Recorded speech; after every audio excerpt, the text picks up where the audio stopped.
In the last class, we have studied about the fertilization. Collision of the sperm with the ovum leads to the formation of a two-cell stage that is known as the fertilized ovum. Fertilized ovum. That fertilized ovum will divide further into 3 cells, 4 cells, 5 cells, 6 cells, 7 and 8 cells, ultimately leading to the formation of 16 cell stage of the embryo. And that 16 cell stage, here you can see, this is the 2 cell stage of the embryo, right? This is the fertilized ovum. The fertilized ovum, 23 chromosomes and 23 chromosomes, right? 46 chromosomes are there, and it is still surrounded by the zona pellucida. This 2 cell stage of the embryo will lead to the formation of a 3 cell stage, then 4 cell, 5 cell, 6 cell, ultimately up to the 16 cell stage of the embryo. So this 16 cell stage of the embryo looks like a mulberry, and that is why it is known as the morula. That is known as morula. So this subdivision of the fertilized ovum into further cells is known as the cleavage, and ultimately the cleavage results in the formation of a 16 cell stage of the embryo, which is known as the morula. Now what happens after the morula? You can see in this diagram, this is the morula stage, right? This is zona pellucida, the red color one layer you can see over here. This is the zona pellucida, and the inner cells, it is known as the inner cell mass. The cells of the morula will differentiate into 2 types. जो अंदर वाले sales हैं वो कहलाएंगे inner cell मास, और जो बाहर वाली लेयर है वो बन जाएगी ट्रोफोप्लास्ट। नाउ अब क्या होगा? अब जैसे मैंने आपको फर्टिलाइजेशन बताया था, फर्टिलाइजेशन कहाँ पर होता है? In the ampullary part of the uterine tube. That fertilized ovum slowly travels down across the uterine fallopian tube and it comes into the uterine cavity. वहाँ पर इम्प्लांटेशन होगा, ठीक है? इम्प्लांटेशन होने के बाद ये जो स्टेज है हमारी, इसके अंदर यूट्राइन कैविटी से फ्लूइड आना अंदर एंटर करना शुरू होगा. मैंने लिखा है आपको, some fluid will now enter into the morula and separates the inner cell mass. ये जो हमारे सेल्स हैं इसको ट्रोफोप्लास्ट से सेपरेट करना शुरू कर जाएंगे. अंदर फ्लूइड अंदर एंटर करेगा यूट्राइन कैविटी से, तो ये जो सेल्स हैं हमारे, this is known as the inner cell mass. तो इनर सेल फ्लूइड आना शुरू हो गया. ये देखो, फ्लूइड एक्यूमुलेट्स हियर लिखा है इधर, राइट? तो क्या होगा? ये जो हमारे अंदर वाले सेल्स हैं वो अभी तो सेंटर में थे, अब क्या होना शुरू हो जाएंगे? किसी एक पोल पे जाना शुरू हो जाएंगे, क्योंकि फ्लूइड उसको धक्का देगा ना, राइट? तो आप इस वाली डायग्राम में देखिए, जो हमारा इनर सेल मास है वो किसी एक एंड पे जाके अटैच हो गया है, राइट? सो यहाँ ये वाला जो पोल है इसको बोलेंगे एम्ब्रियोनिक पोल, और ये जो दूसरा वाला पोल है इसे बोलेंगे ए एम्ब्रियोनिक पोल, ठीक है? ये जो हमारी इनर सेल मास है, जो बाहर ट्रोफोप्लास्ट की लेयर है, ये सिर्फ न्यूट्रिशन प्रोवाइड करती है एम्ब्रियो को, और ये हमारा इनर सेल मास है, इससे एक्चुअली एम्ब्रियो डेवलप होगा. जो अंदर इनर सेल मास है ना, उससे एक्चुअली एम्ब्रियो डेवलप होगा. और ये जो बाहर वाली लेयर है दैट इज ट्रोफोप्लास्ट, वो ट्रोफोप्लास्ट तरफ क्या सप्लाई करेगी इसको? न्यूट्रिशन. ये बाहर वाली लेयर क्या है? ट्रोफोप्लास्ट. इसमें अभी जोना पेलिसिडा आपको नहीं दिखा रखी है, मतलब जोना पेलिसिडा अभी भी है. तो जोना पेलिसिडा को तोड़ देती है जब स्पर्म जब अंदर एंटर करता है, तो क्या होता है? जोना पेलिसिडा को तोड़ के फिर अंदर एंटर करता है, राइट? तो यहाँ पर ये ट्रोफोप्लास्ट, और ये हो गया हमारा इनर सेल मास. फ्लूइड अंदर एंटर किया, तो ये जो हमारा इनर सेल मास है वो किसी एक एंड पे जाके अटैच हो गया, right?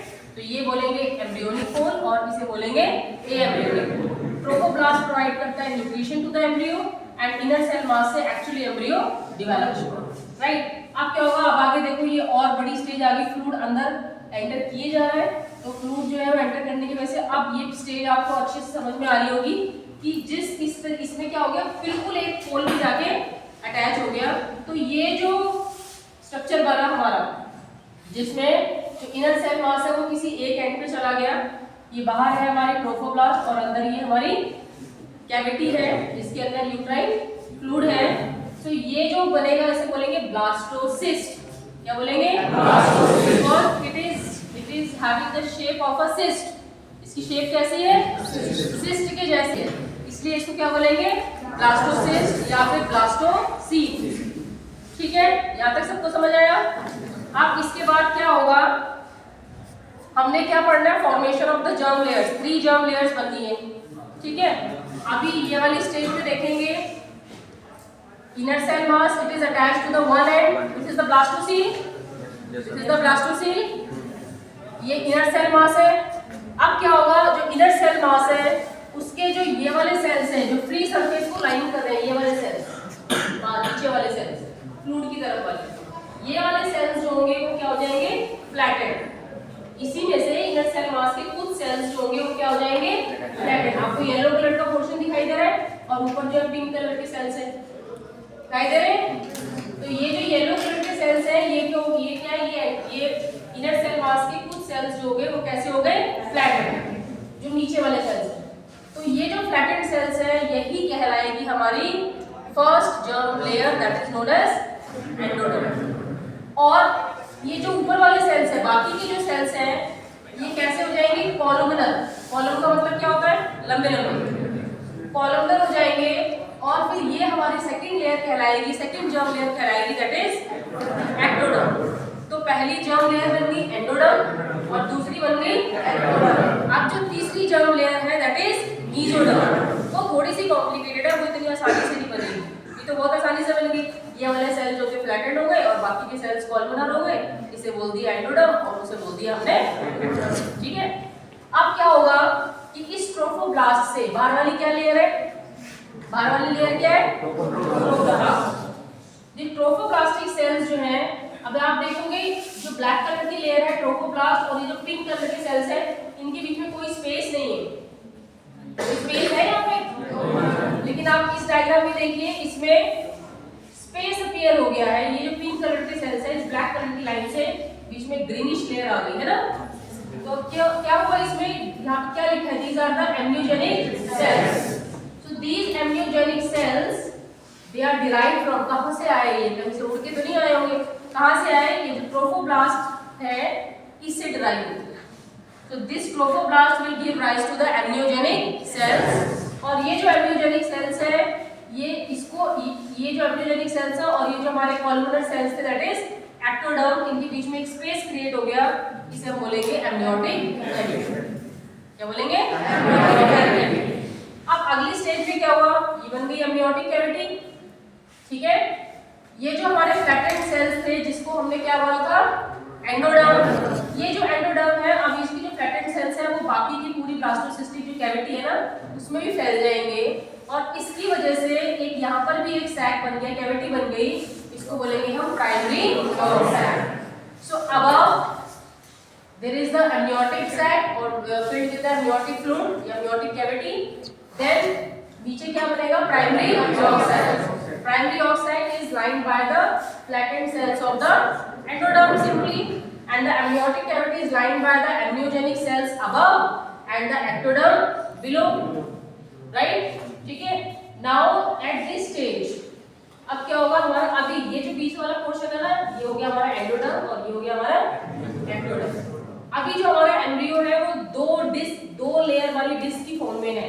It is in the form of a two layer disc. The lower layer is formed by the endoderm, the upper layer is formed by the ectoderm, right? यहाँ तक सबको क्लियर है? Now what happens? इस वाले stage को याद रखना अभी। अब ये जो ट्रोफोब्लास्ट है ये क्या करना शुरू कर देगा? It give rise to, ये मल्टीप्लाई करेगा और ये कुछ सेल्स डेवलप करेगा, प्लोरिफरेट करेगा। और अब इस वाले स्ट्रक्चर में देखिए, इसमें ये देखिए amniotic कैविटी है, ये यॉर्क सैक है, ये व्हाइट कलर की दिखा रखी है इसमें एक्टोडर्म और ये येलो कलर की दिखा रखी है इसमें एंडोडर्म। अभी इससे पहले वाले स्ट्रक्चर में क्या था? यहाँ पे बीच में ये पिंक कलर की लेयर तो थी ही, पिंक नहीं होती, दिखा रखी है आपको इस तरह से। ठीक है, ट्रोफोब्लास्ट और इन दोनों कैविटीज के बीच में कोई पिंक कलर का कुछ था? कोई सेल्स थे? नहीं थे। अब नेक्स्ट स्टेज में क्या होगा? ये जो हमारी ट्रोफोब्लास्ट है ये it will proliferate and give rise to a number of cells that separates the trophoblast from the amniotic cavity and the yolk cell. This layer is known as the extra embryonic mesoderm. Extra embryonic mesoderm. Why it is known as the extra embryonic mesoderm? Because it is situated outside the embryo. Embryo किससे बनेगा? देखो ये ectoderm है और ये mesoderm है। अभी तो मेसोडर्म ही तो बननी बाकी रह गई है। जो एम्ब्रियो बनेगा वो एक्टोडर्म, एंडोडर्म और मेसोडर्म से बनेगा। ठीक है? तो एम्ब्रियो ये वाला पोर्शन जो है, ये सेंटर वाला जिस एक्टोडर्म और एंडोडर्म वाला, इससे जाके एम्ब्रियो बनेगा। और क्योंकि जो ये मेसोडर्म इस स्ट्रक्चर से बाहर डेवलप हुई है, इसलिए इसको हम क्या बोलेंगे? Extra embryonic mesoderm. राइट? अब नेक्स्ट स्टेज में क्या होगा? अभी इस जो एक्स्ट्रा एम्ब्रियोनिक मेसोडर्म है, इसमें पहले छोटे-छोटे स्पेसेस अपीयर हो जाएंगे और वो सारे स्पेसेस जो है वो सब मिल के जो है वो एक प्रॉपर कैविटी बनाएंगे। ये आपको व्हाइट कलर की कैविटी दिख रही है इसके अंदर? इस कैविटी को हम क्या बोलेंगे? Extra embryonic coelom. Extra embryonic coelom. Right? समझ आया? पहले बनी एक्स्ट्रा एम्ब्रियोनिक मेसोडर्म और उसके बाद उसमें कैविटीज डेवलप होकर सब जुड़ गई और ये हो गया हमारा एक्स्ट्रा एम्ब्रियोनिक सीलम। अब आप इस स्ट्रक्चर में देखिए, two fetal membranes, that is chorion and एम्ब्रियन। ये आपने 12th में पढ़ा भी होगा कोरियन और एम्ब्रियन के बारे में। तो ये फीटल मेम्ब्रेन्स होती है। ये इस स्ट्रक्चर में हम ये भी पढ़ेंगे कि किस तरह से फीटल मेम्ब्रेन्स बनी है। तो इस स्ट्रक्चर में आप ये देख लो, हियर इट इज रिटन एम्ब्रियन और यहाँ पर क्या लिखा है? कोरियन। ठीक है? तो इससे पहले मैंने आपको पैराइटल एक्स्ट्रा एम्ब्रियोनिक मेसोडर्म और विस्ट्रल एक्स्ट्रा एम्ब्रियोनिक मेसोडर्म लिखवाया है। राइट? तो इस सीलोम के बनने की वजह से पिंक कलर का पार्ट दो भाग में डिवाइड हो गया, एक ट्रोफोप्लास्ट के अंदर वाला और एक ये यॉर्क सेल के बाहर वाला। तो ये वाली जो मेसोडर्म है, ये वाली जो ट्रोफोप्लास्ट के अंदर है, इसको हम बोलेंगे पैराइटल एक्स्ट्रा एम्ब्रियोनिक मेसोडर्म। क्या बोलेंगे? और ये जो यॉर्क सेल के बाहर है, इसको हम क्या बोलेंगे? विस्ट्रल एक्स्ट्रा एम्ब्रियोनिक मेसोडर्म। समझ आया? ठीक है? सीलोम बना, अब मेसोडर्म स्प्लिट हो गई टू पार्ट्स में, parietal extra embryonic mesoderm and visceral extra embryonic mesoderm. ठीक है? Now this trophoblast plus parietal extra embryonic mesoderm, ये सर्कल किया हुआ यहाँ पे। तो ट्रोफोप्लास्ट और जो पैराइटल एक्स्ट्रा एम्ब्रियोनिक मेसोडर्म है, ये दोनों मिलके क्या कहलाएंगी? कोरियन। क्या कहलाएंगी? कोरियन। और यहाँ पे ये जो एम्ब्रियोजेनिक सेल्स है और ये जो हमारी विस्ट्रल एक्स्ट्रा एम्ब्रियोनिक मेसोडर्म है, ये दोनों मिलके क्या कहलाएंगी? क्लियर? कोरियन एंड एम्ब्रियन। राइट? अब आपने ये देखा, जो सीलम बनी ये पूरे में तो नहीं एक्सटेंड हुई, यहाँ पे रह गई। It does not extend into the whole part, right? It is not extended above the amniotic cavity. So this part,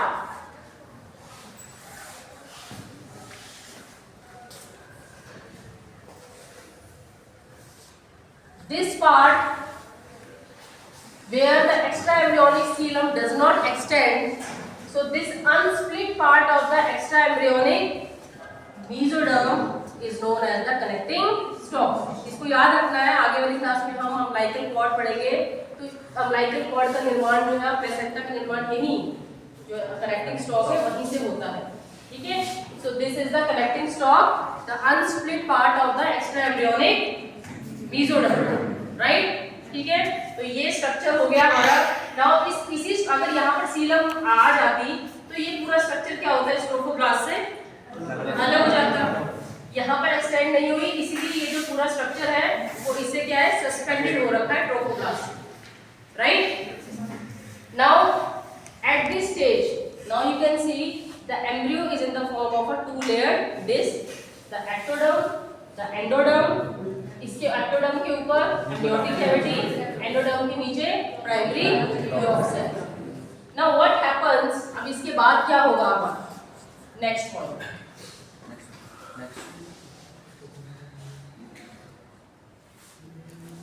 ये देखिए, धीरे धीरे जो हमारी यॉर्क सेल था, प्राइमरी यॉर्क सेल था, अभी क्या होगा? ये जो हमारे फ्लैटेड सेल्स थे एंडोडर्म के, प्राइमरी यॉर्क सेल थे, ये एंडोडर्म की सेल्स ही थे ना जो फ्लैटेड सेल्स थे। अब इनका नेचर चेंज हो जाएगा। कैसे हो जाएंगे? फ्लैटेड से कैसे बन जाएंगे? क्यूबिकल। कैसे बन जाएंगे? क्यूबिकल।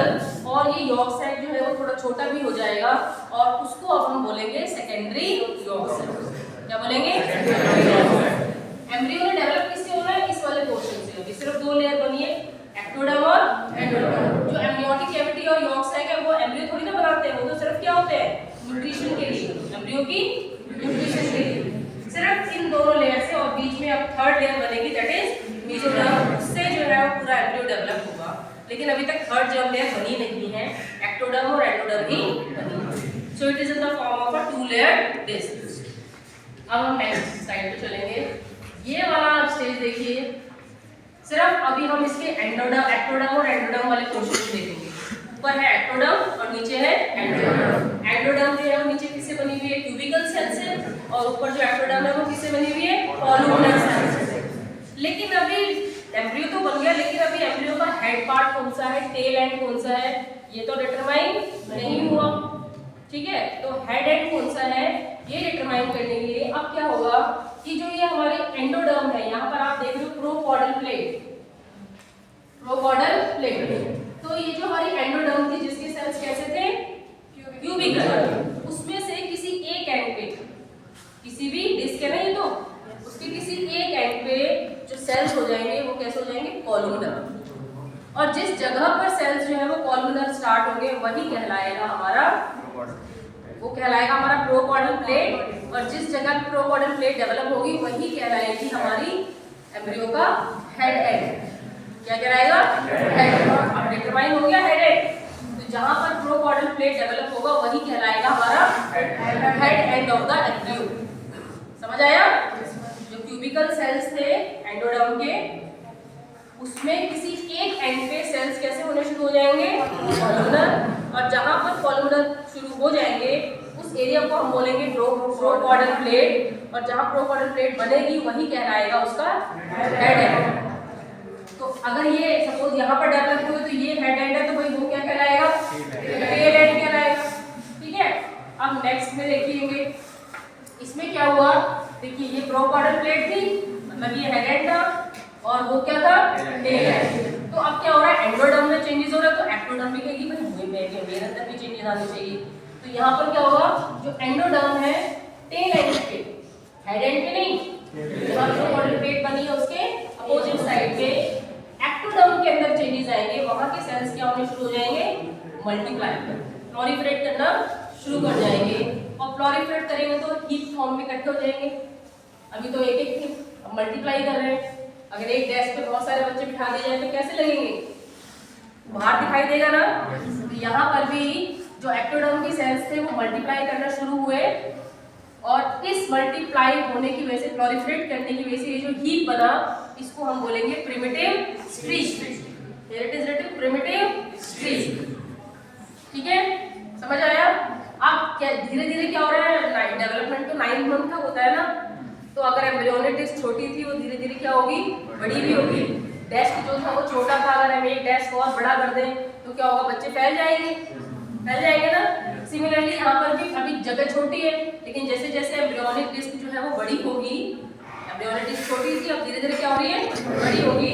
तो ये जो प्रिमिटिव स्ट्रीक है इसके जो सेल्स है ये लाइन में आने शुरू हो जाएंगे, और धीरे धीरे ये सेंटर पार्ट में आने शुरू हो जाते हैं। अभी तो टेल बिल्कुल कोने में थे, टेल एंड पे थे, अब आप इस डायग्राम में देखिए क्या है, ये बीच में आ गए, है ना। जैसे जैसे एम्ब्रियोनिक डिस्क का साइज बढ़ेगा वैसे वैसे प्रिमिटिव स्ट्रीक के जो सेल्स हैं वो सेंटर में आने शुरू हो जाएंगे और लाइन में भी आने शुरू हो जाएंगे। और फिर इन प्रिमिटिव स्ट्रीक से कुछ सेल्स जो है वो एक्टोडर्म और एंडोडर्म के बीच में स्प्रेड कर जाएंगे। आप ये देखिए ग्रीन कलर की लेयर स्प्रेड कर रही है बीच में। The cells are coming from the primitive streak. The cells are coming from the primitive streak and they are spreading between the ectoderm and the endoderm. This layer of cell which is spreading in between the ectoderm and the endoderm is known as intraembryonic mesoderm. अब इसको हमने क्या बोला, intraembryonic mesoderm, क्योंकि ये embryo के अंदर बनी है, एक्टोडर्म और एंडोडर्म के बीच में बनी है। इसी से बच्चे के आगे टिश्यूज डेवलप होंगे, इसलिए इसको हम बोल रहे हैं intra embryonic mesoderm. That is the third germ layer, third germ layer, right. तो ये जो थर्ड जर्म लेयर है ये जो बनना, पहले मोरूला बना, फिर ब्लास्टुला बना, फिर चेंजेस आए, ultimately first germ layer, second germ layer और थर्ड जर्म लेयर मेसोडर्म बनी। इस प्रोसीजर को पूरा क्या बोलते हैं, गैस्ट्रुलेशन। क्या बोलते हैं? Clear? So first germ layer is endoderm, second germ layer is endoderm, and the third germ layer is mesoderm, that is intraembryonic. इसको हम आयुर्वेद में स्तर निर्माण बोलते हैं और ये बहुत ही हमारा इंपॉर्टेंट क्वेश्चन है, एग्जाम पॉइंट ऑफ व्यू से एग्जाम में जरूर से आता है ये। ठीक है, ये सारे डायग्राम जो है वो आप अपनी कॉपी में बना लीजिएगा इसी तरीके से। ऑर्डर क्या